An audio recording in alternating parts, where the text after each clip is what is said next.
Sœurs et frères dans le Christ, paix, joie, grâce, amour à chacune de vous de la part de notre Père et au nom de notre Seigneur Jésus-Christ. En ce samedi de l'octave de Pâques. Et nous continuons à lire aujourd'hui la version de l'apparition de Jésus, si on peut dire comme ça, une forme de résumé des apparitions de Jésus selon l'évangile de Marc. C'est la première chose. Je voudrais commencer en nous posant une question, en nous demandant quelque chose. Quand vous vous mettez devant la croix pour prier, quel est le type de croix devant lequel vous vous sentez plus avec Dieu? Vous vous sentez plus sa présence? La croix comme celle que j'ai derrière moi qui porte le corps de Jésus? Ou est-ce qu'en face d'une croix vide, sans le corps, sans on appelle le corpus, sans cela, vous sentez le même engouement et la même capacité de concentration, de rencontre avec Dieu? Ça peut être trivial, ça peut être une chose inutile. Mais c'est pour faire comprendre quoi? La majeure partie du temps, les personnes que je rencontre ont des difficultés à prier devant la croix sans le corps, comme on appelle la croix des protestants. C'est difficile.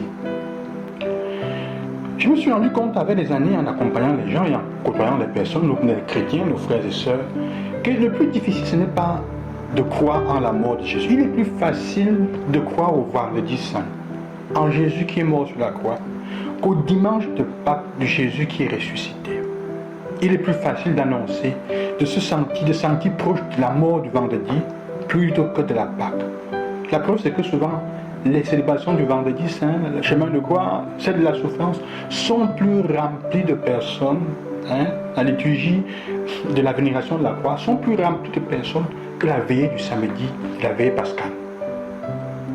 Cela dit combien il est difficile pour nous de croire au ressuscité. En effet, l'évangile fait comprendre. Marc raconte comment, cette fois il n'y a que Marc qui le dit, en faisant le résumé des apparitions. Il dit, il est apparu à Marie-Madeleine, qui allait annoncer aux disciples, et ils n'ont pas cru. Ils refusaient de croire.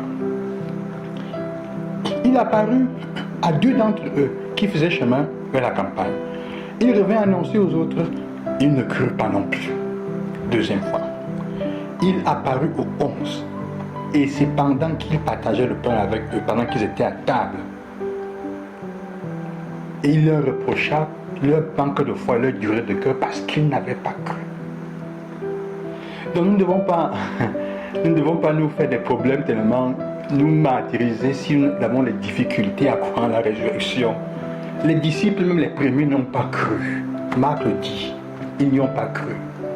Il est plus facile de croire en Jésus mort en croix, de s'arrêter de rester à la mort en croix, plutôt que de penser et d'accepter la résurrection, qu'il est vivant, parce que nous ne le voyons pas. Jésus nous invite à faire attention. Et il nous invite à la fin, qu'est-ce qu'il fait? Aller dans le monde entier, proclamer l'évangile à toute la création. L'évangile, c'est quoi? La bonne nouvelle, c'est quoi? C'est qu'il est ressuscité. Annoncer aux gens qu'il est ressuscité. Annoncer aux gens qu'il est vivant.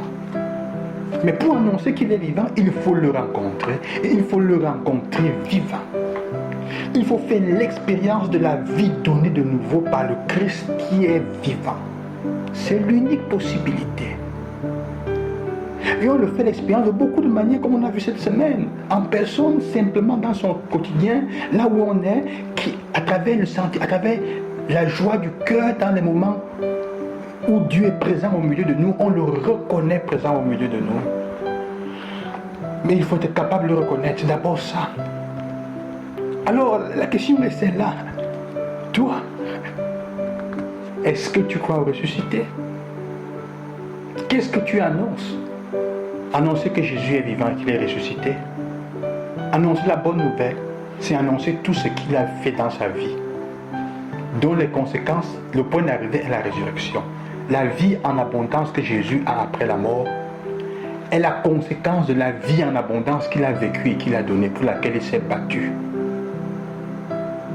On ne peut avoir la fin de sa vie que ce pourquoi on s'est battu, ce à quoi on croit.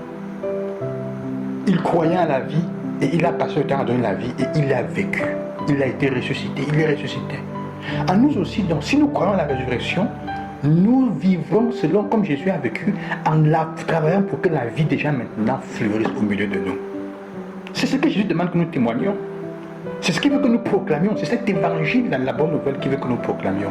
Travailler pour que la vie, œuvrer comme lui il a œuvré, aider les malades, guérir, relever ceux qui sont tombés, purifier ceux qui se sentent impurs, accueillir ceux qui se sentent éloignés, donner à manger à ceux qui sont pauvres, accueillir les prisonniers, regarder les prisonniers. Ce n'est que ça. Respecter et donner du respect à ceux qui se sentent abandonnés et marginalisés. La femme pécheresse, si on peut dire comme ça, la femme qui avait commis l'adultère. Femme, tu n'es plus revue. Non. Et c'est pour ça que Jésus est, parce que la vie, la mort ne peut pas emprisonner la vie. Et c'est ce que Jésus nous demande.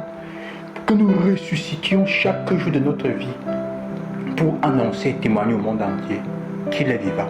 Et que nous croyons en un Dieu vivant. Et c'est pour ça que les disciples d'Emmaüs, parce que la foi dans le Dieu vivant a des conséquences, et se voit, la première lecture nous fait comprendre cela. On arrête Jean et Pierre, et on leur demande comment ils ne peuvent pas les tuer. Ils leur disent, alors ne parlez plus de lui, nous vous interdisons, de raconter de lui.